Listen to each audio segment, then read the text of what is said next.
അസ്സലാമു അലൈക്കും വറഹ്മത്തുള്ളാഹി തആല വബറകാതുഹു. അന്ന് അസ്കറിൻ്റെ ഉമ്മ ഏതാ ഷിഫയുടെ ഫോണിലേക്ക് വിളിക്കുന്നു. ഷിഫ തൻ്റെ ഉമ്മയെ സഹായിക്കുകയായിരുന്നു. മോളെ ഷിഫ, ഷിഫുവോ, അതാ ഫോണ് ബെല്ലടിക്കുന്നു. ആരപ്പം ഇന്നേരം എടുത്തു വെക്കും മോളെ. ഷിഫ ഓടിപ്പോയി അതാ ഫോൺ എടുക്കുന്നു. അല്ലാ, അസ്കറിൻ്റെ ഉമ്മയാണല്ലോ. ഹലോ ഉമ്മ. ആ പറയൂ. ആണോ? മാഷാ അല്ലാ, ആയിക്കോട്ടെ. ആ ആ ആ ഓക്കെ ഓക്കെ. ആരടി? അതെ ഉമ്മ, ഇവിടുത്തെ ഉമ്മയില്ലേ അസ്കറിൻ്റെ? അതെ, അവരാണ്. അത് അവരെ മോനെ അസ്കർ എയർപോർട്ടിൽ ഇറങ്ങിയിട്ടുണ്ടെന്ന്. അപ്പോൾ ടാക്സി വിളിച്ച് നേരെ ഇങ്ങോട്ടാണ് ഇത്ര വരുന്നത്. അപ്പോൾ ലൊക്കേഷൻ ഒന്ന് വിട്ടു കൊടുക്കാൻ വേണ്ടി പറഞ്ഞിട്ടുണ്ട്. അതാണ്. മാഷാ അല്ലാ. അത് ശരി, ആ ഉമ്മാൻ്റെ മോന് വരുന്നുണ്ടല്ലേ. പഠിച്ച റബ്ബേ, പാവാണ്. അതിനൊരു താങ്ങായി തണലായി ഒരാളില്ലാത്തത് വല്ലാത്തൊരു സങ്കടം തന്നെയാണ്. നമ്മൾക്കൊക്കെ ഇപ്പോൾ ഇവിടെ ഇല്ലെങ്കിലും ഇടയ്ക്കിടയ്ക്ക് വിളിക്കുമല്ലോ, അപ്പം തന്നെ ഒരു സമാധാനമാണ്. അതിൻ്റെ കാര്യം ആലോചിക്കുകയാണെങ്കിൽ എന്താ ഇപ്പോൾ കഥ. സ്വത്തും മുതലും കോടീശ്വരന്മാരും ഒക്കെയാണ്. പക്ഷേ എന്തുണ്ടായിട്ടുണ്ടാ, മനസ്സിന് സമാധാനമില്ലല്ലോ. അങ്ങനത്തെ ഒരു മാപ്പിളാരെ കിട്ടുക പിന്നെ പെണ്ണുങ്ങൾ കുടുങ്ങിയത് തന്നെ. പാവം, ആ മോനെക്കൊണ്ട് നല്ലൊരു ഭാഗ്യം ഉണ്ടാകട്ടെ ആ ഉമ്മാക്ക്. കാരണം ഒരുപാട് കഷ്ടപ്പെട്ടതല്ലേ മോളെ. എന്നിട്ട് നീ വിട്ടുകൊടുത്തോ? ഉമ്മ, ഞാനത് വിട്ടുകൊടുക്കുകയാണ്. ആ പിന്നെ മോളെ, ഓലെ വീടിൻ്റെ ആ വില്ലൻ്റെ അങ്ങോട്ട് പോയിട്ട് വിട്ടുകൊടുത്താളാം. എന്നാൽ പിന്നെ കറക്റ്റ്. അല്ലാതെ ഇവിടെ നിന്നൊക്കെ വിട്ടുകൊടുത്താൽ ഇവിടെ വന്ന് പിന്നെ അന്വേഷിക്കേണ്ടി വരും. അതിനേക്കാളും നല്ലത് എൻ്റെ കുട്ടി പോയിക്കോളി, അവിടെ പോയി ഒന്ന് വിട്ടുകൊടുത്താളി. പാവാണ്. ആർക്കെങ്കിലും നമ്മൾ സഹായം ചെയ്താൽ പഠിച്ചോ നമ്മളെ സഹായിക്കും. അങ്ങനെ അതാ ഷിഫ അവിടെ നിന്ന് ഇറങ്ങുന്നു. നേരെ ആ ഉമ്മയുടെ ആ വില്ലയിലേക്ക് പോകുന്നു. കുറച്ച് നടന്നപ്പോൾ അതാ അവിടെ എത്തി. ആ മോളെ, നീ വന്നോ? എൻ്റെ കുട്ടി എയർപോർട്ടിൽ ഇറങ്ങിക്കണമെന്ന് വിളിച്ചപ്പോഴേ, അപ്പോൾ അതൊന്ന് വിട്ടെടുക്കാൻ പറഞ്ഞു. എന്നാൽ പിന്നെ ഇവിടെ എത്തുമല്ലോ, പേക്കാനും ചോദിച്ചറിയാനൊന്നും ഇല്ലല്ലോ. ഇപ്പോഴത്തെ ഓരോ സൗകര്യങ്ങളും കാര്യങ്ങളൊക്കെ അല്ലേ. എന്നാലും ഇങ്ങനെയൊക്കെ ഇപ്പോൾ ഓരോന്നുണ്ടായതുകൊണ്ട് നല്ല സുഖമാണ്. ഷിഫ ആ ഉമ്മയുടെ മുഖത്തേക്ക് തന്നെ നോക്കി നിന്നു. ആ ഉമ്മക്ക് എത്ര സൗന്ദര്യമാണ്. അധികം പ്രായവുമില്ല. ശരിക്കും നല്ലൊരു യുവതി തന്നെ. അയാൾക്ക് അങ്ങനെ ഇത്ര സുന്ദരിയായ ഒരു പെണ്ണിന് കിട്ടിയതാവോ? ആ, എവിടുന്നെങ്കിലൊക്കെ കണ്ടിട്ട് ഇങ്ങനെ ചോദിച്ചതായിരിക്കും. അത് തന്നെ ആയിരിക്കും. പക്ഷേ അന്നത്തോടു കൂടി പിന്നെ ഇവരുടെ സമാധാനം നഷ്ടപ്പെട്ടിട്ടുണ്ടാവും. ആ ഉമ്മ അന്നധികം മനോഹരിയായിട്ട് ഷിഫ കണ്ടു. അത്യധികം സുന്ദരിയാണ് ആ ഉമ്മ. എന്തൊക്കെയുണ്ടായിട്ടും എന്താ, സ്നേഹമുള്ളൊരു ഭർത്താവില്ലല്ലോ. ഈ ഉപദ്രവമൊക്കെ ഏറ്റുവാങ്ങി എങ്കിലും അവർക്ക് എന്തൊക്കെയോ കേടുപാടുകൾ സംഭവിച്ച പോലെ തോന്നും. പക്ഷേ അവരുടെ ആദ്യകാലത്ത് എത്ര ഭംഗിയുള്ളതായിരിക്കും. ഇത്ര ആയിട്ട് തന്നെ ഇങ്ങനെയൊക്കെ ഭംഗിയുണ്ട്. പഠിച്ചവനെ, പാവം ഓരോരുത്തരൊരു അവസ്ഥ. ഇന്നെന്തായാലും ഉമ്മ നല്ല സന്തോഷത്തിലാണ്. മോളെ, മോന് ഇങ്ങോട്ട് എത്താൻ ഒരു 1.5 മണിക്കൂറൊക്കെ വേണ്ടി വരുമല്ലേ? ആ ഉമ്മ, പെട്ടെന്ന് വരുന്നവരാണെങ്കിൽ ലൊക്കേഷൻ വിട്ടെടുത്താൽ പിന്നെ എളുപ്പമുണ്ടല്ലോ, ചോദിക്കാനും പറയാനൊന്നും ഇല്ലല്ലോ. വന്നോളും. പിന്നെ ഞാൻ മോനക്ക് വേണ്ടിയിട്ട് കുറച്ച് സാധനങ്ങളൊക്കെ ഉണ്ടാക്കി വെച്ചിട്ടുണ്ട്. എൻ്റെ കുട്ടിക്ക് വീട്ടിൽ വന്നാൽ കിട്ടണം എൻ്റെ ഒരു ചോറും കറിയും. അത് സ്പെഷ്യലൊന്നും വേണമെന്നില്ല, എന്തെങ്കിലും ഒരു ചോറും ഒരു കറിയും അത് കിട്ടിയാൽ മതി. ഇന്നിപ്പോൾ ഞാൻ എന്തായാലും കുറച്ച് നെയ്ച്ചോറ് വെച്ച് കുറച്ച് ചിക്കനും മുളകിട്ട് വെച്ചിട്ടുണ്ട്. ഓനക്ക് ഇഷ്ടമാണ് അത്. അപ്പോൾ പിന്നെ എൻ്റെ കുട്ടി വരുമ്പോഴേ വയറ് നിറച്ച് എൻ്റെ അടുത്തുനിന്ന് ഭക്ഷണം കഴിക്കുമ്പോൾ എനിക്കൊരു റാഹത്താണ്. അവിടെ ആകുമ്പോൾ വല്ലാതൊന്നും കുക്കിങ് ചെയ്യാൻ എനിക്ക് അവസരമൊന്നും കിട്ടാറില്ല. ഞാൻ വല്ലാതെ ഒന്നും കുക്കിങ്ങിന് പോലും ഇല്ല കേട്ടോ. പണിക്കാരത്തികളൊക്കെ ഉണ്ടാവില്ലേ, പിന്നെന്തിനാ. പിന്നെ ഇപ്പം നമ്മളിവിടെ അടുക്കളയിൽ ഇറങ്ങി ഇടങ്ങാറാണ്ട് ആവശ്യമില്ല.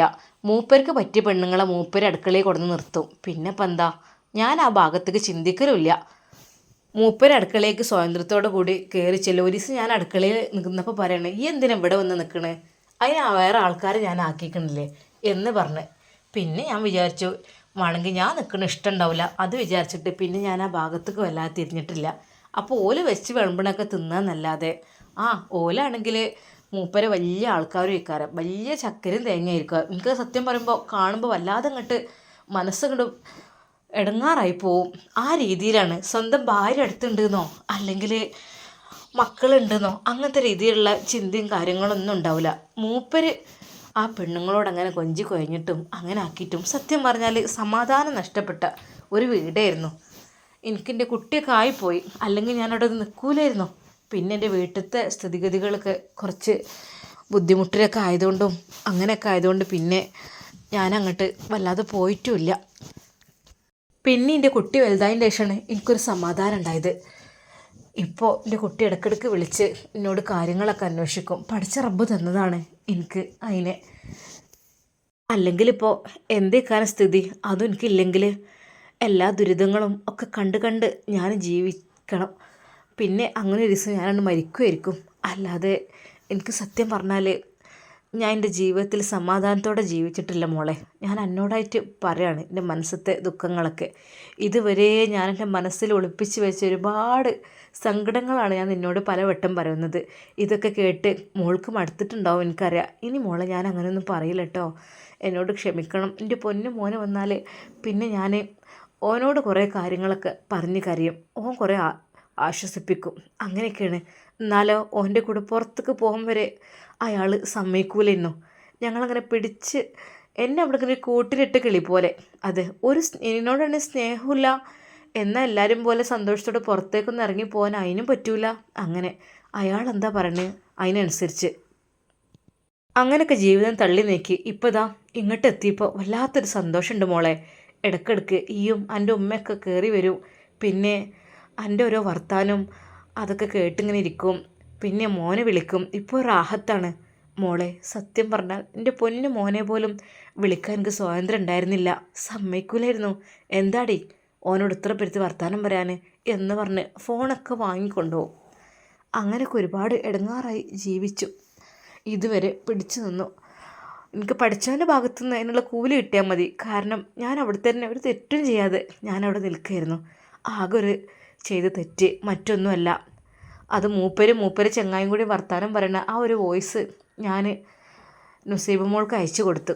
അതേ ഞാൻ ചെയ്തിട്ടുള്ളൂ. വേറൊന്നും ഞാൻ ചെയ്തിട്ടില്ല. ഇനിയും പിടിച്ചു നിൽക്കാനാവില്ല വിചാരിച്ചിട്ട്. ആ ഉമ്മ, നിങ്ങൾ ചെയ്തത് നല്ല കാര്യം തന്നെയാണ്. ഒരുപാട് ആളുകളുടെ ജീവന് ഭീഷണിയായ അവർ ആ ഹുസൈനാജിയെ പിടിക്കാൻ ഒരു കാരണമായില്ലേ. പിടിക്കാനും ചോദ്യം ചെയ്യാതെ വീണ്ടും അദ്ദേഹത്തിൻ്റെത് ഇറങ്ങാനായിട്ടില്ല, നീട്ടിക്കണമെന്നാണ് പറഞ്ഞത്. എന്തൊക്കെയോ ചോദ്യം ചെയ്യാൻ ഇതിനൊക്കെ ഒരുപാട് അന്വേഷണങ്ങളും കാര്യങ്ങളുണ്ട്. ആ വോയിസൊക്കെ പിന്നെ അങ്ങോട്ട് എത്തിച്ചു കൊടുത്തപ്പോഴും അതൊക്കെ ഇപ്പോൾ ഒരു നല്ലൊരു ഇതായില്ലേ. മോളെ ആയിക്കോട്ടെ, കിട്ടാനുള്ള ശിക്ഷയൊക്കെ അയാൾക്ക് കിട്ടണം. കുറച്ചൊന്നല്ല ഞാൻ അനുഭവിച്ചത്. പിന്നെ ഒരാളെയും ഉപദ്രവിക്കാൻ പറ്റാത്ത രീതിയിൽ അയാളെ അങ്ങനെ ആക്കുകയാണ് വേണ്ടത്. ആർക്കും തൻ്റെ ഭർത്താവിന് ശിക്ഷ കൊള്ളണമെന്നോ ഒന്നും ആർക്കും ആഗ്രഹം ഉണ്ടാവില്ല. എല്ലാവർക്കും സങ്കടം തന്നെ. എനിക്കും സങ്കടം ഇല്ലായിട്ടല്ല. മനസ്സിൻ്റെ ഉള്ളിലുള്ളിൽ വേദന ഉണ്ട്. വേദന ഇല്ലായിട്ടൊന്നുമില്ല. പക്ഷേ അയാൾ ചെയ്ത് കാട്ടിക്കൂട്ടി അക്രമങ്ങളൊക്കെ ആലോചിച്ച് നോക്കുമ്പോൾ അതൊക്കെ മാഞ്ഞു പോയിക്കണം. ഒന്നുമില്ല. ഭർത്താവാണെന്നുള്ളൊരു ചിന്ത ഭർത്താവാകുമ്പോൾ ഉണ്ടാവുമല്ലോ നമ്മുടെ മനസ്സിക്കൊരു സന്തോഷം. ഓല് വരുമ്പോൾ ഉണ്ടാവുമല്ലോ നമുക്കൊരു എന്താ പറയുക, പറയാൻ പറ്റാത്തൊരു അനുഭൂതി. ഭർത്താവ് വീട്ടിലേക്ക് കയറി പറയുമ്പോൾ ഏതൊരു പെണ്ണിനും ഏറ്റവും സന്തോഷിക്കുന്ന ഒരു സമയം സ്വന്തം ഭർത്താവ് വരിക എന്ന് പറയുമ്പോഴാണ്.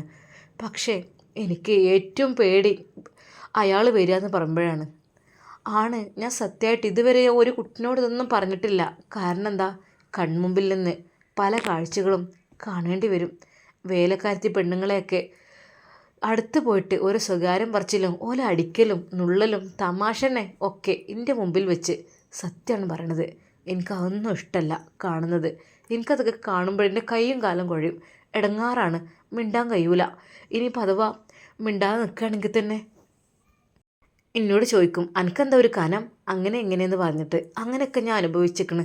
അതിപ്പോൾ പ്രായമുള്ളവരെന്നോ പ്രായമില്ലാത്തവരെന്നോ അങ്ങനെയൊന്നും വ്യത്യാസമില്ല. അടുക്കളപ്പണിക്ക് ഒരു താത്ത നിന്നിരുന്നു. കുറച്ചൊക്കെ പ്രായമുണ്ട്. ആ താത്താനോട് എപ്പോഴും തമാശയും വർത്താനവും കളിയാണ്. നമ്മളോടൊന്നും അങ്ങനെയില്ല. താത്താക്കൊരു മോളുണ്ട്. പിന്നെ ആ പെണ്ണും വരൽ തുടങ്ങി. പെണ്ണിനെ കൊണ്ടുവരൽ തുടങ്ങി. പിന്നെ ഇപ്പോൾ ആ പെണ്ണിനോടായി. ലാസ്റ്റ് പറഞ്ഞു ഞോളെ ഞാൻ കെട്ടിക്കോളാം, എന്നാൽ പിന്നെ എനിക്ക് ഇവിടെ പണിയെടുത്ത് കുഴങ്ങണ്ടല്ലോ. അങ്ങനെയും പറഞ്ഞു കേട്ടു. അതൊക്കെ എൻ്റെ കൺമുമ്പ് എന്നാണ് പറയണത്. തമാശ പറയുകയാണെങ്കിലും അതിൻ്റെ ഉള്ളിൽ നല്ല കാര്യമുണ്ട്. അത് പുറത്തേക്ക് തമാശയായിട്ട് നമുക്ക് തോന്നും. പക്ഷേ എൻ്റെ മനസ്സിൻ്റെ ഉള്ളിൽ വല്ലാതെ വേദനിച്ചിരുന്നു. സത്യം പറഞ്ഞാൽ ആ പെണ്ണും ആ പെണ്ണിൻ്റെ തള്ളയും കൂടി വരുന്നതന്നെ എനിക്ക് വെറുത്തിരുന്നു. ആ രീതിയിലാണേ ആജിയരോടൊരു കൊഞ്ചിക്കുഴച്ചിലാണ് രണ്ടാക്കും. അതുകൊണ്ട് ആകെ വെറുത്ത് മടുത്ത ജീവിതം. ഇനി അവിടെ നിൽക്കാൻ കഴിയൂലെന്ന് തോന്നിയിട്ട് തന്നെ ഇനി ഒരിക്കലും ഞാൻ അങ്ങോട്ട് പോകാൻ ഉദ്ദേശിക്കണില്ല മോളെ. സത്യമായിട്ടും ഉമ്മ സ്വഭാവം നന്നാവുകയാണെങ്കിൽ നിങ്ങൾക്ക് പോകുന്നതിന് കുഴപ്പമില്ലല്ലോ. നിങ്ങൾക്ക് അത്രയും വലിയൊരു വീടും എല്ലാം ഉണ്ടായിട്ട് സൗകര്യങ്ങളൊക്കെ ഉണ്ടായിട്ട് നിങ്ങളെ ഭർത്താവിൻ്റെ സ്വഭാവം നന്നാവുകയാണെങ്കിൽ നിങ്ങൾക്ക് അവിടെ പോയി നിൽക്കാം, അതല്ലെങ്കിൽ ഇവിടെ നിൽക്കാം. മോളെ വേണ്ട, ഒന്നും വേണ്ട. കുടിലാണെങ്കിലും സമാധാനത്തോടു കൂടിയുള്ള ജീവിതമാണ് ഞാൻ വിചാരിക്കുന്നത്. അതിനപ്പുറത്തേക്കായിട്ട് എനിക്കൊന്നുമില്ല. അത് മാത്രമേ ഉള്ളൂ എനിക്ക് സമാധാനത്തിലൊരു ജീവിതം. ഒരാളെ പേടിക്കാതെ ജീവിക്കണം. പേടിക്കണമെങ്കിൽ പഠിച്ചവനെ മാത്രം പേടിക്കുക, അല്ലാതെ സൃഷ്ടികളെ പേടിച്ച് ജീവിക്കണേ അതെനിക്ക് വേണ്ടായിട്ടാണ് മോളെ. ആ ഉമ്മയുടെ വിഷമങ്ങളെല്ലാം ഷിഫ കേട്ടുകൊണ്ടിരുന്നു. അതെ, എന്ന് വരുമ്പോഴും ഒരുപാട് പറയാനുണ്ടാവും. ഒരുപാട് ചരിത്രങ്ങൾ, ഹുസൈനാജിയുടെ ഓരോ കഥകൾ. സത്യം പറഞ്ഞാൽ ഷിഫക്ക് അതെല്ലാം കേൾക്കുമ്പോൾ അറപ്പും വെറുപ്പും തോന്നാറുണ്ട്.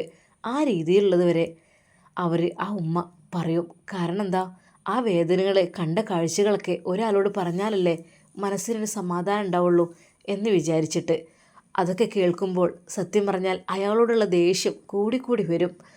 മോളെ, ഇനി അരമണിക്കൂർ കൂടി ഉണ്ടല്ലേ, മോൾക്ക് ബുദ്ധിമുട്ടായോ ഞാനിവിടെ ഇങ്ങനെ വർത്തമാനം പറഞ്ഞ് പിടിച്ചു നിർത്തിയിട്ട്? ഹേ ഇല്ലമ്മ, നിങ്ങൾ പറഞ്ഞോളി.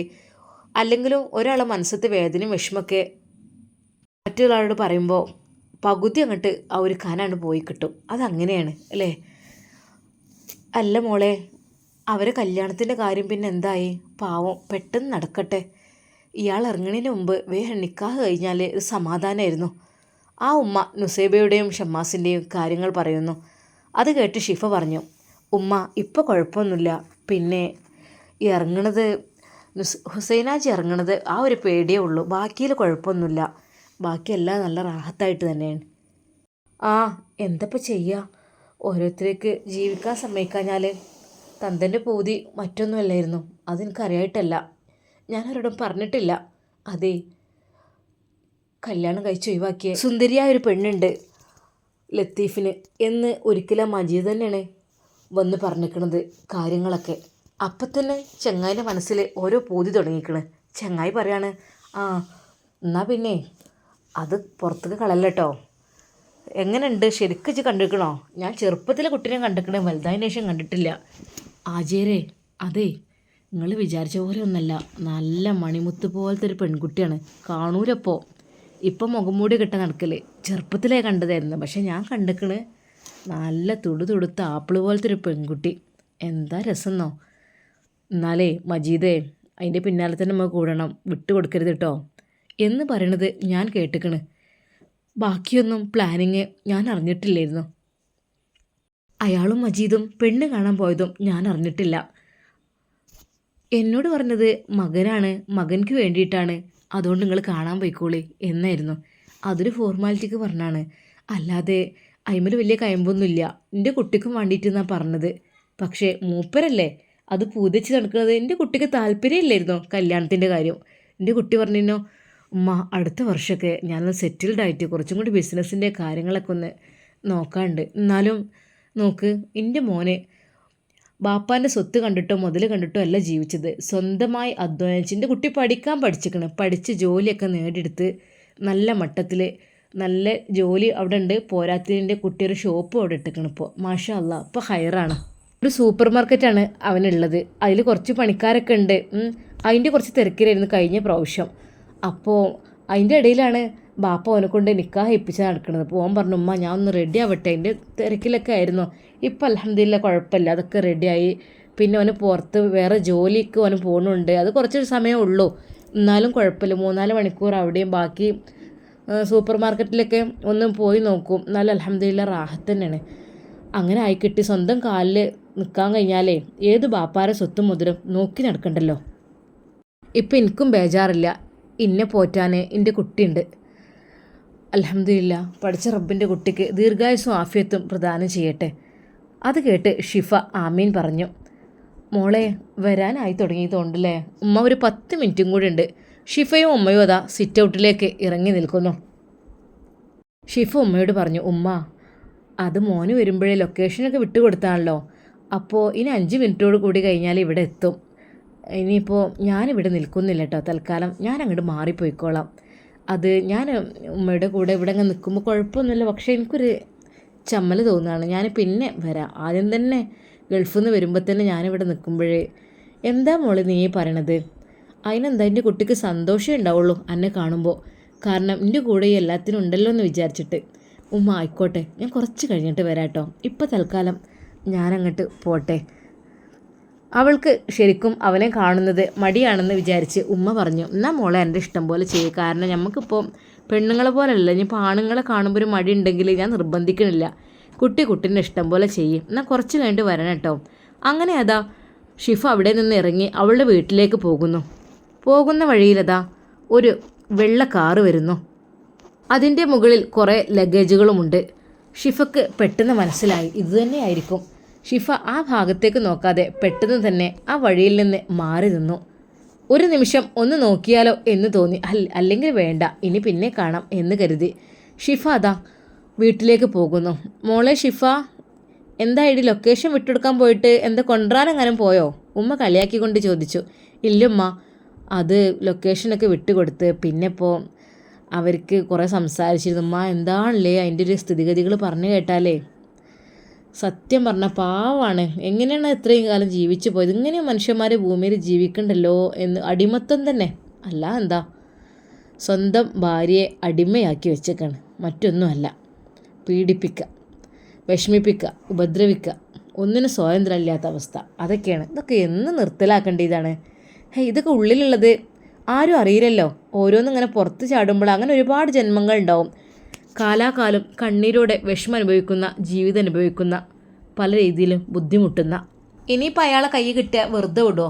ഒരിക്കലും ഇല്ല. ജീവച്ഛവമായി അവിടെ കെടുത്തും, കൊല്ലൂല. കൊല്ലാതെ അവിടെ ഇങ്ങനെ നിരകിച്ച് ജീവിക്കുക. മിണ്ടാനും കഴിയാത്ത അവസ്ഥ, കയ്യും കാലും ഒടിച്ച് ഇട്ട് നടക്കാൻ കഴിയാത്ത അവസ്ഥ, അങ്ങനെ ആക്കാനും മടിക്കൂല. ഉറപ്പുണ്ട്, പേടിച്ച് ജീവിക്കാണ് ആ ഉമ്മ ഇവിടെ. മോളെ പാവല്ലേ ഓരോരുത്തരുടെ അവസ്ഥ. ആ ഉമ്മ എന്തപ്പോൾ ചെയ്യുക? എന്നാലും ആ മോനുണ്ട് കേട്ടോ, മോൻ നല്ല ഉഷാറാ തോന്നുന്നുണ്ട്. പറഞ്ഞല്ലോ മോനിപ്പോൾ എന്താ ഒരു ഷോപ്പ്, ഒരു സൂപ്പർ മാർക്കറ്റ് അവിടെ ഇട്ടിട്ടുണ്ട്, അതുപോലെ ജോലിയുണ്ട് നല്ല. മോൻ പഠിച്ച് എന്തൊക്കെ കോഴ്സൊക്കെ എടുത്ത് പഠിച്ചതിൻ്റെ ജോലിയുണ്ട്, പിന്നെ പോരാത്തിന് ഷോപ്പൊക്കെ തുടങ്ങിയിട്ടുണ്ട് എന്നൊക്കെ പറഞ്ഞു. എന്തായാലും റാഹത്താക്കട്ടെ. പാവം ബാപ്പാർ കുറേ കോടീശ്വരന്മാരാണ്, അതുപോലെ കുറേ സ്വത്തുള്ളവരാണ്, സമ്പത്തുള്ളവരാണെന്ന് പറഞ്ഞിട്ട് മക്കൾക്ക് അത് പെട്ടെന്ന് തന്നെ അവകാശപ്പെടൂലല്ലോ. അവനാർക്ക് വേണമെന്നുണ്ടെങ്കിൽ അവനാ നയിച്ചുണ്ടാക്കണം, എന്നാൽ രക്ഷപ്പെടും. അല്ലാതെ ഒരാളുടെ കിട്ടണം, അവകാശം കിട്ടണം എന്ന് വിചാരിച്ച് കാത്തുനിന്നിട്ട് കാര്യമില്ല. അവനാർക്ക് വേണ്ടിയത് അവനാൻ തന്നെ ഉണ്ടാക്കിയെടുക്കണം. എന്നാൽ റാഹത്തോടെ അത് നമ്മളതാണെന്ന് പറയാം. അല്ല മോളെ, എന്തായി നമ്മളെ നുസൈബാൻ്റെ നിക്കാഹിന് ഡേറ്റ് ഉറച്ചോ? ഇല്ലുമ്മ, ആയിട്ടില്ല. എന്തോ ഒരു ചെറിയ രീതിയിൽ ഇങ്ങനെ ഒരു ഇഷ്യൂസ് ആയിട്ട് കുഴപ്പമൊന്നുമില്ല. ഇപ്പോൾ റാഹത്ത് തന്നെയാണ്, ഉണ്ടാവും, ഇപ്പോൾ അടുത്ത് തന്നെ ഉണ്ടാവും, കുഴപ്പമൊന്നുമില്ല. ഇപ്പോൾ നല്ല രീതിയിൽ തന്നെയാണ്. ഇനിയിപ്പോൾ എന്തോ എൻ്റെ ഷോപ്പിൻ്റെ ഇനോഗ്രേഷനോ കാര്യങ്ങളോ അതും ഉണ്ട്, അങ്ങനെ എന്താ തോന്നുന്നുണ്ട്. അപ്പോൾ അത് കഴിഞ്ഞിട്ടോ അതിൻ്റെ കൂടെ അങ്ങനെയൊക്കെ പറയുന്നുണ്ട്. പിന്നെ ചെറിയൊരു ഇഷ്യൂസൊക്കെ ഉള്ള ഇഷ്യൂസ് എന്ന് വെച്ചാൽ അങ്ങനെയല്ല, അറിഞ്ഞു കഴിഞ്ഞാൽ അതിപ്പോൾ പ്രശ്നമാവുമോ എന്നുള്ളതൊക്കെ ഉണ്ട്. അങ്ങനത്തെ ഒരു പേടി മനസ്സിക്കില്ലാതിരിക്കുമല്ലോ. ഓൾക്കും ഉണ്ടാവും, കാരണം ഓളെ ഒഴിവാക്കിയ ഭർത്താവ്, ഓൻ്റെ സ്വഭാവം കാര്യങ്ങളൊക്കെ ഓൾക്ക് നല്ല അറിയണമല്ലേ. അതുകൊണ്ട് ഓൾക്കും ഉണ്ടാവും ചെറിയൊരു പേടിയൊക്കെ. പിന്നെ അനിയനായ ഷമ്മാസിനും ഉണ്ടാകും. ഉമ്മാക്ക് പിന്നൊന്നും ഇല്ലാതുകൊണ്ട് ഉമ്മ ഭയങ്കര ധൈര്യത്തിൽ തന്നെയാണ്. എന്തായാലും ഹയറാക്കട്ടെ. ഓനങ്ങനെ കാട്ടിക്കൂട്ടി ഒഴിവാക്കിയിട്ടല്ലേ. അപ്പോൾ പിന്നെ പഠിച്ചോനെ ഓൻ്റെ കൺമുമ്പ് തന്നെ ഓളെത്തിക്കുകയാണല്ലേ. എന്തോ പേടിക്കാനൊന്നുമില്ലല്ലോ, നിയമപരമായി ഒഴിവാക്കിയതും ഒക്കെയാണ്. പിന്നെ ഇപ്പം എന്താ ഉമ്മ, അതൊക്കെ ശരി തന്നെയാണ്. എന്നാലും ഏതായാലും ഓള് ആഗ്രഹിച്ചു, ഓനും ആഗ്രഹിച്ചു നല്ലോണം. ഇനിയിപ്പോൾ നല്ല രീതിയിൽ റാഹത്തായി അങ്ങോട്ട് നടന്നാൽ മതിയായിരുന്നു. ആ ഒരു വാക്ക് കേട്ടപ്പോൾ ഉമ്മയുടെ മനസ്സിൽ എന്തൊക്കെയോ ഒരു ചിന്ത ഉണർന്നു. പഠിച്ച റബ്ബേ, എൻ്റെ കുട്ടിയുടെ കൂടെ ഉള്ളതാണല്ലോ ഓളും, ഓളെ കല്യാണം അതവിടെ സെറ്റായി. എൻ്റെ കുട്ടിക്ക് നോക്കണമല്ലോ കല്യാണം. ഓളെ ബാപ്പ പറഞ്ഞിട്ട് ഓളതിന് സമ്മതിച്ചിട്ടൊന്നുമില്ല. എന്തായാലും പെട്ടെന്നൊന്ന് റെഡിയായി കിട്ടിയാൽ നുസൈബാൻ്റെ കല്യാണം കഴിഞ്ഞോട് കൂടി എൻ്റെ കുട്ടീൻ്റെ കൊണ്ട് കഴിച്ചാൽ മതിയായിരുന്നു.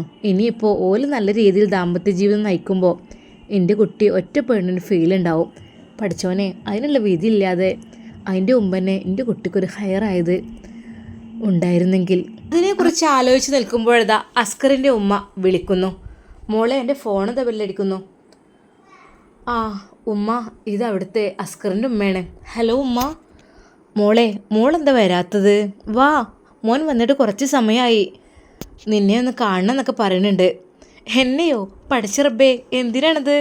അല്ലേ, എൻ്റെ ഉമ്മാനെ ഏറ്റവും സുരക്ഷിതമായൊരു സ്ഥലത്ത് എത്തിച്ച ഓളെ എനിക്കൊന്ന് കണ്ട് സംസാരിക്കണമെന്ന് ഓൻ പറഞ്ഞതാണ്. ഷിഫക്ക് അത് കേട്ടപ്പോൾ എന്തൊക്കെയൊരിത്, ഉമ്മ നിങ്ങൾ പറയുന്നത് കേട്ടോ, ഉമ്മ നിങ്ങളും വരി, അവിടെ അസ്കർ എത്തിയിട്ടുണ്ടെന്ന് പറഞ്ഞു, ഉമ്മാനും കുട്ടി വരാൻ പറഞ്ഞിട്ടുണ്ട്, എന്നാൽ മോളെ പോയി നോക്കുക, കാരണം അങ്ങനത്തെ ഒരു അവസ്ഥയല്ലേ അവരത്, അല്ലാതെ ഇപ്പോൾ നമ്മൾ വേറെ ഒന്നും ഉദ്ദേശിച്ചില്ലല്ലോ. അങ്ങനെ അതാ ഷിഫയും ഉമ്മയും പുറപ്പെടുന്നു അസ്കറിൻ്റെ ആ വീട്ടിലേക്ക്. കുറച്ചങ്ങോട്ട് നടന്നാൽ മതി, അപ്പോഴന്നെ എത്തും. ഷിഫയും ഉമ്മയും അതാ അസ്കറിൻ്റെ വീട്ടിലെത്തി. ഉമ്മ അവിടെ കാത്തു നിൽക്കുന്നുണ്ടായിരുന്നു. വരി, നിങ്ങളെന്താ അപ്പോഴന്നെ പോയത്, മോളെന്താ അപ്പോൾ തന്നെ ഇറങ്ങിപ്പോയത്, അപ്പം തന്നെ അവൻ എത്തിയല്ലോ. അതെ, ഓൾക്കൊരു നാണം, ഓൻ വരിക പറഞ്ഞപ്പോഴേ. പക്ഷേ ഇതിപ്പോൾ എന്താണെന്ന് വെച്ചാൽ എൻ്റെ ജീവൻ രക്ഷിച്ചത് ഓളാണ്, അല്ലെങ്കിൽ എന്നെ വെച്ചക്കൂല. എനിക്കൊരു ജീവിതം നൽകിയത് ആ കുട്ടിയാണ്, അതിനോടുള്ള സ്നേഹം കൊണ്ടാണ് ഞാൻ വിളിക്കണത്. അപ്പോഴതാ അസ്കർ അവിടെ ഭക്ഷണം കഴിച്ചുകൊണ്ടിരിക്കുകയായിരുന്നു. ഷിഫയുടെ ഉമ്മ ആ മോനെ കണ്ടു. മോനെ എപ്പോഴാണ് എത്തിയത്? ഞാൻ കുറച്ച് നേരമായി. നിങ്ങൾ ഞാൻ ഷിഫയുടെ ഉമ്മേ. മാഷാ അല്ലാ, ഷിഫേൻ്റെ ഉമ്മയാണ്, ഇരിക്കുമോ ഭക്ഷണം കഴിക്കാം. അല്ല മോനെ, ഇപ്പോൾ കഴിച്ചിട്ടേ ഉള്ളൂ. അതല്ല മോനെ, യാത്രയൊക്കെ എങ്ങനെ ഉണ്ടായിരുന്നു? ആദ്യമായിട്ട് കാണാനല്ലേ നമ്മൾ? അൽഹംദുലില്ലാ റാഹത്താണ്, കുഴപ്പമൊന്നുമില്ല. അതെ, ആദ്യമായിട്ടാണ്. ഓരോ ആളുകളിങ്ങനെ പരിചയപ്പെടല്ലേ ഓരോ സമയത്ത്. പിന്നെ മോന് ലീവിന് വന്നതാണോ? ഉമ്മ എല്ലാവരോടും ഗൾഫിൽ നിന്ന് വന്നവരോട് സാധാരണയായി ചോദിക്കുന്ന രീതിയിൽ എന്തെങ്കിലും ചോദിക്കേണ്ടെന്ന് വിചാരിച്ചിട്ട് ചോദിച്ചു. അത് ഉമ്മയുടെ കാര്യം ഒന്ന് സെറ്റാക്കട്ടെ. ഇനി പിന്നെ അവിടെ ബിസിനസ് കാര്യങ്ങളൊക്കെ സ്റ്റാർട്ട് ചെയ്തിട്ടുണ്ട്, അവിടെ ജോലിക്കാരൊക്കെ ഉണ്ട് എനിക്ക്. പിന്നെ ഇനിയിപ്പോൾ നോക്കട്ടെ, ഇങ്ങനെ ഇപ്പോൾ ഉമ്മയെ തനിച്ചാക്കി ഇങ്ങനെ പോകണേ ശരിയല്ലല്ലോ. അത് ഉമ്മയെ തനിച്ചാക്കി പോയാൽ എനിക്ക് പ്രയാസമാണ്, കാരണം അവിടെ എത്തിയിട്ടൊരു സമാധാനം എനിക്ക് ഉണ്ടാവാറില്ല. പിന്നെ ഉപ്പയുടെ സ്വഭാവമൊക്കെ അതൊക്കെ നിങ്ങൾക്ക് അറിയുന്നതല്ലേ, എന്തപ്പോൾ ചെയ്യുക, ഒരു വിധി. മോൻ ഭക്ഷണം കഴിക്കേ, എന്നിട്ട് നമുക്ക് സംസാരിക്കാം. അല്ല, നിങ്ങളിരിക്കേ. വേണ്ട മോനെ കഴിക്കിപ്പോൾ, നമുക്ക് പിന്നെ ഇൻഷാ അല്ലാ കഴിക്കാമല്ലോ. ഞങ്ങൾ കാര്യം കുറച്ച് ആദ്യം മുമ്പ് തന്നെ ഞങ്ങൾ ഇങ്ങനെ തന്നെയാണ്. ഞാനൊക്കെ അന്ന് കുട്ടിയായ സമയത്ത് തന്നെ എൻ്റെ ഉമ്മാക്ക് ഒരുപാട് വേദന അനുഭവിക്കേണ്ടി വന്നിട്ടുണ്ട്. ഒരുപാട് കഷ്ടപ്പെട്ടിട്ടാണ് എൻ്റെ ഉമ്മ വളർത്തിയത്. അത് സമ്പത്തില്ലായിട്ടോ ക്യാഷില്ലായിട്ടോ ഭക്ഷണമില്ലായിട്ടോ അങ്ങനെയൊന്നുമല്ല. ഉമ്മാക്ക് എന്നും കണ്ണീരായിരിക്കും. ഞാൻ അമ്മയുടെ ആ കണ്ണീര് കണ്ടിട്ടാണ് വളർന്നത്. എങ്കിലും അതിനിടയിൽ ഞാൻ പഠിക്കാനുള്ളതൊക്കെ പഠിച്ച് നേടിയെടുത്തു. പിന്നെ ഗൾഫിലേക്ക് പോയി, അവിടെ സെറ്റിൽഡായി. പിന്നെ ബാക്കി കാര്യങ്ങളൊക്കെ കണ്ട് റെഡിയാക്കി. എൻ്റെ ഉമ്മയെ രക്ഷിക്കണം എന്നത് മാത്രമായിരുന്നു. പിന്നെ ഉപ്പയുടെ സ്വഭാവം, അത് ഉപ്പാക്ക് ഇതല്ലാത്ത വേറെ ബന്ധങ്ങളുണ്ടെന്നോ കുടുംബങ്ങളുണ്ടെന്നൊക്കെ പറഞ്ഞപ്പോൾ എനിക്ക് എൻ്റെ ഉമ്മാൻ്റെ കാര്യം നോക്കാൻ ഞാൻ പറ്റില്ലല്ലോ. ഉമ്മയെ അങ്ങനെ ഇട്ടെറിഞ്ഞ് പോകാൻ പറ്റില്ലല്ലോ. അതുകൊണ്ടാണ് ആ മോൻ്റെ കണ്ണുകൾ നിറയുന്നത് ഷിഫയുടെ ഉമ്മ ശ്രദ്ധിച്ചു. സാരല്ല മോനെ, പഠിച്ചോന് അല്ലേ വലിയവന്, എന്നും ഒരേപോലെ ആവില്ലല്ലോ. ദുനിയാവിൽ കുറച്ചൊക്കെ കഷ്ടപ്പാടുണ്ടാവും ചില ആൾക്കാർക്ക്, ചിലർക്ക് നല്ല സുഖമായിരിക്കും. പഠിച്ചോ ഇഷ്ടപ്പെട്ട പോലെ പരീക്ഷിക്കും എന്നല്ലേ, അതായിരിക്കും. സാരമില്ല, ഇനി റാഹത്തായി ജീവിക്കട്ടെ. ശരിയാണ്, എൻ്റെ ഉമ്മാക്ക് ഇനിയെങ്കിലും ഒരു സുഖമുള്ള ജീവിതം കൊടുക്കണം. ഒരുപാട് കഷ്ടപ്പെട്ടത്, പേടിക്കാത്തൊരു ജീവിതം. എന്തായാലും നിങ്ങളോടൊക്കെ എങ്ങനെയാണ് നന്ദി പറയാൻ എനിക്കറിയണില്ല. ആ ഒരു ജയിലിൽ നിന്ന് എൻ്റെ ഉമ്മയെ രക്ഷിച്ച് ഇവിടെ എത്തിച്ചല്ലോ. ഇവിടെ മാഷാ അല്ലാ എല്ലാം കൊണ്ടും റാഹത്തായ നല്ല സ്ഥലം തന്നെ. അത്യാവശ്യം കാഴ്ചയുണ്ട്, എന്നാലോ കുറച്ച് ഉൾഭാഗവുമാണ്. അതുകൊണ്ട് തന്നെ നല്ല സേഫ്റ്റിയോടുകൂടെ ജീവിക്കാൻ പറ്റിയ നല്ല ഏരിയ. മാഷാ അല്ലാ, ഇതൊക്കെ കണ്ടുപിടിച്ചതിന് നിങ്ങളോട് എങ്ങനെ നന്ദി പറയണമെന്ന് എനിക്കറിയില്ലത്താ. മോനെ, നന്ദി പറയേണ്ടത് എന്നോടല്ല, ഞാനിതിനേക്ക് ഒന്നിക്കുമില്ല, എനിക്കൊന്നും അറിയില്ല. അത് നന്ദി പറയേണ്ടത് എൻ്റെ മോളുണ്ട് ഷിഫ, ഓളോടാണ്. അത് മനസ്സിലായി എനിക്ക്. പക്ഷേ ആ ഷിഫയുടെ ഉമ്മ നിങ്ങളല്ലേ, അപ്പോൾ നിങ്ങളോട് പറയല്ലേ നല്ലതെന്ന് വിചാരിച്ചിട്ടാണ്. അത് ഷിഫ എന്താണ് ചെയ്യുന്നത്? അവൾ പഠിക്കുകയാണ്. ഇപ്പോൾ എൻട്രൻസ് ചെയ്തിരിക്കുകയാണ്. അവളോട് കോണ്ടാക്റ്റ് ഉണ്ട്, പക്ഷേ അതിനെക്കുറിച്ചൊന്നും ചോദിച്ചിട്ടില്ല. ഉമ്മയുടെയും ഉപ്പയുടെയൊക്കെ കാര്യങ്ങളൊക്കെ ഒന്ന് പറയും, അന്വേഷിക്കും എന്നൊക്കെ അല്ലാതെ മറ്റൊന്നും ഇതുവരെ അങ്ങനെ ചോദിച്ചിട്ടില്ല. സുഖമല്ലേ എന്ന് ചോദിക്കും, അല്ലാതെ സമാധാനമല്ലായിരുന്നു. സത്യം പറഞ്ഞാൽ ഇപ്പോഴാണ് സമാധാനമായത്. എന്നാലും മനസ്സിനുള്ളിൽ ചെറിയൊരു ഭയമുണ്ട്. എപ്പോഴെങ്കിലും ഉപ്പ ഇറങ്ങിക്കഴിഞ്ഞാൽ തേടി പിടിച്ചു വരും ഉമ്മയെ, പിന്നെ ഉപദ്രവിക്കലായിരിക്കും. അതുകൊണ്ട് മോനെ ഇങ്ങോട്ടൊന്നും ആരും വരൂല, ഇവിടെ ഒന്നും അറിയപ്പെടൂല, വാഹന സൗകര്യം ഉണ്ട് താനും, എന്നാലോ അങ്ങനെയൊന്നും ആളും മനുഷ്യരില്ലാത്ത നല്ല സുഖമാണ് മോനെ ഇവിടെ ജീവിക്കാൻ. കൂടുതലായിട്ട് ആളുകൾ തിങ്ങി നിറഞ്ഞ് നിൽക്കുന്ന സ്ഥലവുമല്ല, എങ്കിലോ പാകത്തിന് അത്യാവശ്യം നല്ല അയൽവാസികൾ, നല്ല സ്വഭാവം ഒക്കെയാണ്. പിന്നെ പേടിക്കേണ്ട ആവശ്യമൊന്നുമില്ല, ഞങ്ങളൊക്കെ ഇവിടെ അടുത്തില്ലേ. ഉമ്മ നിങ്ങളോട് എങ്ങനെ നന്ദി പറയണമെന്ന് എനിക്കറിയുന്നില്ല. നിങ്ങളുടെ മോള് ഷിഫ ഇതിലൊക്കെ വേണ്ടി ഇടപെട്ട് എൻ്റെ ഉമ്മയെ സുരക്ഷിതയാക്കി ഇവിടെ എത്തിച്ചു.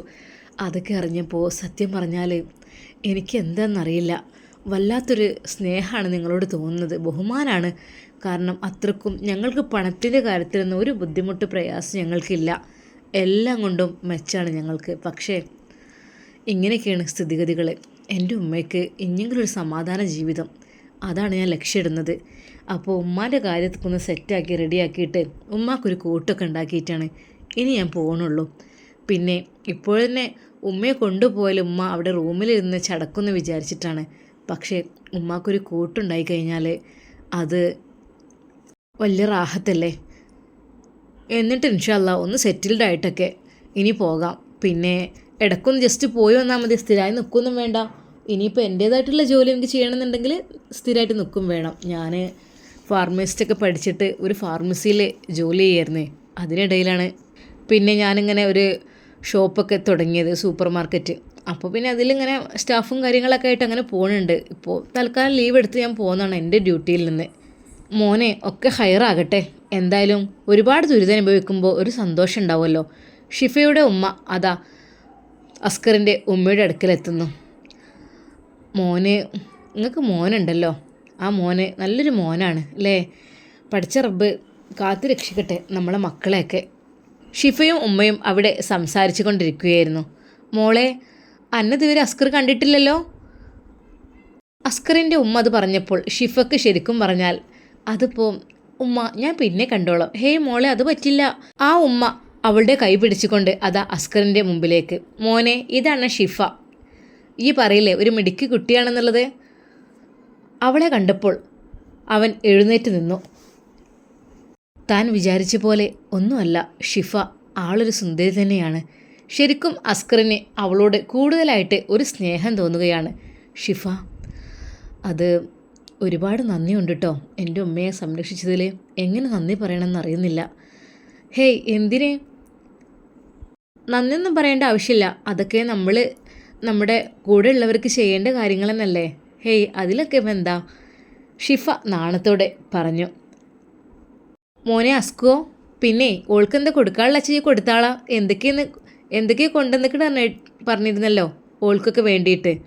ഉമ്മ, അവർക്കുള്ള ബോക്സ് ഞാൻ പൊട്ടിച്ചിട്ടേ ഇല്ല, അതാണ് അത് അവരുടെ വീട്ടിൽ ഞാൻ എത്തിച്ചു കൊടുക്കാം, അതായിരിക്കും നല്ലത്. ഇവർക്ക് ഇവിടുന്ന് കൊണ്ടുപോകാൻ ബുദ്ധിമുട്ടായിരിക്കും.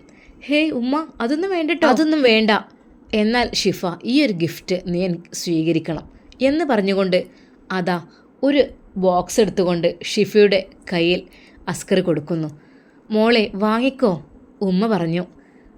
ഷിഫ എന്ത് ചെയ്യണമെന്നറിയാതെ അവളുടെ ഉമ്മയുടെ മുഖത്തേക്ക് നോക്കി. മോളെ, അനക്ക് ഇഷ്ടപ്പെട്ട് തരല്ലേ, ഈ വാങ്ങിക്കോ. ആ ഒരു ബോക്സ് അവൾ തുറന്നു നോക്കിയില്ല. അപ്പോഴൊന്നും അവൾക്ക് ശരിക്കും പറഞ്ഞാൽ അതൊരു ചമ്മലായി തോന്നി.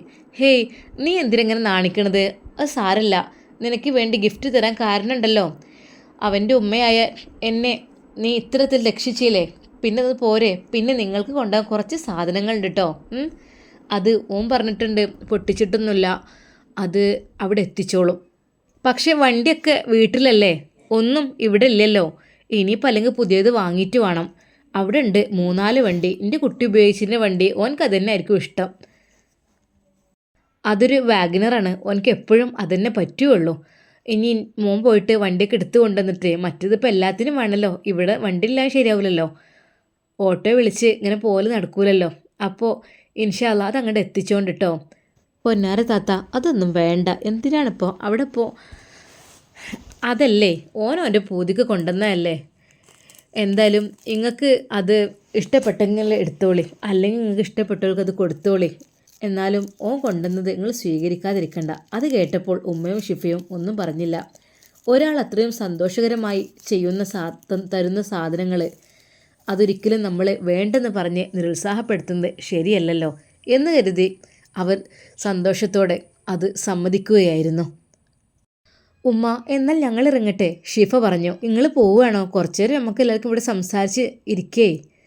എന്നാലും ഉമ്മ നിങ്ങൾക്കിപ്പോൾ സമാധാനമായല്ലോ, മോനെ അസ്കു വന്നിട്ടുണ്ടല്ലോ. അസ്കു വന്നതുകൊണ്ട് സമാധാനത്തോടെ ഇരിക്കാമല്ലോ. അൽഹംദുലില്ലാ റാഹത്താണ്, എൻ്റെ കുട്ടി ഇവിടെ എത്തി. എന്നാലും മോളെ ഇടയ്ക്കിടയ്ക്കൊക്കെ വരണം കേട്ടോ. 1-2 വർത്താനൊക്കെ പറഞ്ഞിരിക്കുമ്പോഴേ ഒരു പൂതിയാണ് ഉമ്മാക്കേ, അതുകൊണ്ടാണ്. അവരതാ വീട്ടിൽ നിന്ന് ഇറങ്ങി. മോനെ അസ്കോ ഇതവർ പോണിട്ടോ. ആ പോകാനൊരുങ്ങിയോ? അസ്കർ ഇതാ പുറത്തേക്ക് സിറ്റ് ഔട്ടിൻ്റെ ഭാഗത്തേക്ക് വന്നു. ഇത്ത കുറച്ച് കഴിഞ്ഞിട്ട് പോയാൽ പോരെ? ഷിഫ ഇപ്പോഴെന്നെ പോണോ? എന്തിത്ര തിരക്ക്? കുറച്ചൊക്കെ മിണ്ടി പറഞ്ഞൊക്കെ ഇരിക്കാന്നേ. ആ ഞങ്ങളിനി പിന്നെയൊക്കെ വരാം ഇൻഷാ അല്ലാ. അങ്ങനെ അതാ അവരവിടെ നിന്ന് ഇറങ്ങുന്നു. അപ്പോൾ ഷിഫയുടെ ഉമ്മ പറഞ്ഞു, പിന്നെ ആ ഉമ്മാൻ്റെ മുഖം തന്നെ മോനക്കില്ലേ, എന്ത് ഭംഗിയെ കാണാല് ലേ. ഷിഫ ഒന്നും പറഞ്ഞില്ല. ആ ഉമ്മയെ കാണാൻ നല്ല ഭംഗിയുണ്ട്. മകൻ്റെ മുഖത്തേക്ക് ഞാൻ അത്ര അങ്ങ് ശ്രദ്ധിച്ചില്ല, എനിക്കൊരു മടി തോന്നാം അതിനിങ്ങനെ നോക്കുമ്പോൾ. അതെ ആ അങ്ങനല്ലേ, എന്താ ഒരു സ്പെഷ്യൽ ഗിഫ്റ്റൊക്കെ എനിക്ക് തന്നിട്ടുണ്ടല്ലോ. എടി നല്ലൊരു ചെക്കനില്ലേ, എല്ലാം കൊണ്ടും കാണാൻ നല്ല ഭംഗിയുണ്ട്, ഹൈറ്റും വെയ്റ്റും ഒക്കെ ആയിട്ട് അത്യാവശ്യത്തിന് എല്ലാം ഉണ്ട്, ദീനീബോധമുണ്ട്, നല്ല ഭംഗിയുള്ളൊരു ചെക്കന്. അതിനെന്തമ്മ, ആ അമ്മാൻ്റെ മോനല്ലേ? ആണ്. എന്നാലും എന്തമ്മ നിങ്ങളെന്ത് വേറെന്തേലും വല്ല വിചാരിക്കണ്ടോ? ഇല്ലടി, എനിക്ക് ഓരോ തോന്നലിങ്ങനെ വരികയാണ്. എന്ത്? അല്ല മോളെ, ആ ഗിഫ്റ്റ് എന്താന്ന് തുറന്നു നോക്ക്. ഉമ്മാക്കത് കാണാൻ ശരിക്കും ധൃതിയായി. ഉമ്മ വീട്ടിലെത്തിയിട്ട് നോക്കാം, ഇവിടെ നിന്നൊക്കെ എനിക്ക് മടിയാണ്, എന്താന്നാവോ. അങ്ങനെ ഏതാ അവർ വീട്ടിലെത്തി. ഷിഫ ഉമ്മയുടെ മുമ്പിൽ വെച്ച് ആ ഒരു ബോക്സ് തുറക്കുന്നു. ആ ഒരു കാഴ്ച കണ്ട് അവരുടെ കണ്ണഞ്ചിപ്പോയി. മനോഹരമായ വെട്ടിത്തിളങ്ങുന്ന രീതിയിലുള്ള ഡയമണ്ടിൻ്റെ ഒരു മോതിരമായിരുന്നു അത്. നല്ല രീതിയിൽ പ്രകാശിക്കുന്ന കല്ലുകളുള്ള ആ ഒരു ഡയമണ്ട് മോതിരം. അവൾ ഉമ്മയോട് ചോദിച്ചു, ഉമ്മ ഇതിപ്പോൾ എനിക്ക് ഇടണിന് കുഴപ്പമുണ്ടോ? മോളെ നിനക്ക് ഗിഫ്റ്റായിട്ട് തന്നതല്ലേ, നീ ചെയ്തൊരു ഉപകാരത്തിന് നിനക്കുള്ള സമ്മാനമാണത്. അത് എല്ലാവരുടെയും മുമ്പിൽ വെച്ചല്ലേ തന്നതും, അത് സന്തോഷത്തോടെ സ്വീകരിക്കാം, അതിനൊന്നും കുഴപ്പമില്ല. അങ്ങനെ അതാ ഷിഫ അവളുടെ ആ മോതിര വിരലിൽ ആ മനോഹരമായ ഡയമണ്ട് റിങ് ഇടുന്നു. അത് അത്യധികം പ്രകാശിക്കുന്നുണ്ടായിരുന്നു. ആ മോതിരത്തിലേക്ക് നോക്കിയപ്പോൾ ഷിഫക്ക് എന്തൊക്കെയോ തോന്നിപ്പോയി. ഇൻഷാ അല്ലാ ഇതിൻ്റെ ബാക്കി ഭാഗം നാളെ കാണാം. എല്ലാവർക്കും അസ്സലാമു അലൈക്കും വറഹ്മത്തുള്ളാഹി.